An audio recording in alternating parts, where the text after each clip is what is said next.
Hello guys, আপনারা সবাই কেমন আছেন? আশা করি সবাই অনেক ভালো আছেন।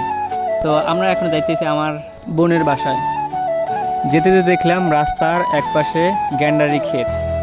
দেখে মন চাইতেছে একটা তুলে খেয়ে ফেলি। আমরা এই জায়গার রাস্তা চিনি না, তাই আমাদের দুলাভাই আমাদেরকে রাস্তা দেখিয়ে নিয়ে যেতেছে।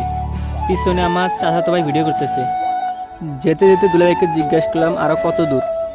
দুলাভাই বলল আর অল্প কিছুক্ষণ লাগবে বাসায় যেতে। আমি দুলাভাইকে বললাম আমার অনেক খিদা লাগছে। দুলাভাই বলল সামনে একটা দোকান আছে, সেখানে কিছু খেয়ে নিব। কিছুক্ষণ হাঁটার পর অবশেষে চলে আসলাম সেই দোকানের সামনে। দোকানের ভিতরে ঢুকে দেখি তেমন কিছুই নেই, যা ছিল তাই খেয়ে কিছুক্ষণ রেস্ট নেওয়ার পর অবশেষে আবারও রওনা দিলাম তাদের বাসার উদ্দেশ্যে। আবারও দুলাভাইকে জিজ্ঞেস করলাম আরও কত দূর। দুলাভাই বলল ওই যে সামনে গ্রামটা দেখা যায়, ওই গ্রামটায়। দুলাভাই আমাদেরকে বলল এটা আমাদের ধান ক্ষেত। তো আমরাও দেখলাম সেই ধান ক্ষেত, অনেক সুন্দর ধান হয়েছে। অবশেষে চলে আসলাম তাদের বাসায়। বাসায় এসে দেখি কারেন্ট নেই, তাই আমরা বাহিরে বসে আছি। একটু পরে আপু ডেকে বলল ভিতরে আয়, কারেন্ট চলে এসেছে। তারপর আমরা চলে গেলাম ঘরের ভিতরে।